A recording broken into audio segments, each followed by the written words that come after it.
If you still haven't seen our video on the production functions, you're going to want to go watch that now. Seriously, I'll wait. Go watch it! No, seriously, trust us. You're gonna want to watch.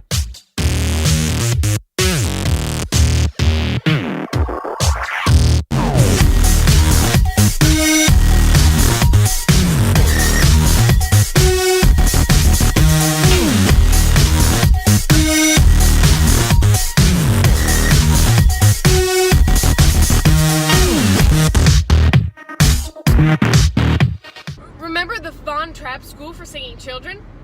No? Then you didn't watch the last video. You're only hurting yourself. So, a couple more costs that we're going to want to know about are the marginal cost, which is the change in total cost over the change in the quantity of output. The marginal cost is basically just the cost to produce one more good. The graph right there. You're also going to have the average total cost, which is going to be the total cost divided by the quantity of output, or the averaged fixed cost plus the average variable cost. It tells us how much each additional unit costs on average. Those economists, they're not playing any games, are they? No. The thing I want to know is, why are they doing it on average? Just find the exact number. Lazy economists. Well, Libby, funny you should mention that. It's easy. The reason why you have to find the average number is because of the law of diminishing returns. Basically, each one becomes slightly larger. So if you can figure out the average number across all of your products, once you kind of get to that range that you're looking to produce, it helps you figure out what the cost is most likely going to be. Oh, I guess they're smart, not lazy. Thanks, Duncan. Not a problem. That's what AP Economics is here for. That, and I'm sure to drive up the rate of my car insurance. No! I'm driving! You don't get to back out! Road rage with the Fox family. Yes, sweetie, that's That not was a road joke. rage. Road rage is a federal offense. You can go to jail for it. Control yourself while you're driving. Thank you for sharing, Libby. Okay, so, brief side note before we wrap up. We're going to have the spreading effect, which is the fact that a larger output gives you a lower averaged fixed cost. The basic premise is that your fixed cost is one number, so if you divide it by more and more, simply because of, you can go around. If you divide it by larger and larger numbers, you are going to find that the cost you pay in your fixed costs for each unit is shrinking. You also have the diminishing returns effects, which is the fact that a large output will increase the average variable cost. Now, let's look at finding the minimum average total cost.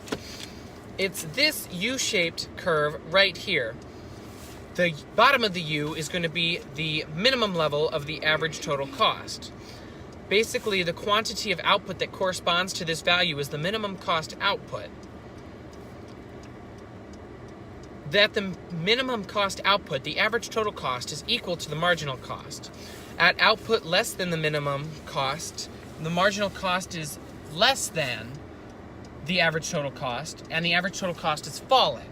However, at the output greater than the minimum cost, the marginal cost is greater than the average total cost, and the average total cost is rising. Now, does the marginal cost curve always slope upward?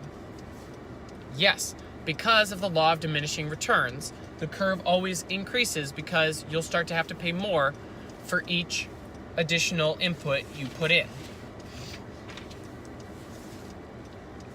Now, it's important to remember that a concept that they like to hammer on the AP test is sort of a specialization or a total utilization of resources, where usually if you put in like one more worker, it'll usually increase your total output because that one person is able to share the resources that you already have, your fixed resources, mind you, or they might be specialized. For example, they might be an expert guitar player, if we're still using the Von Trapp example, like Maria was, or the Mr. Von Trapp Captain Von Trapp was.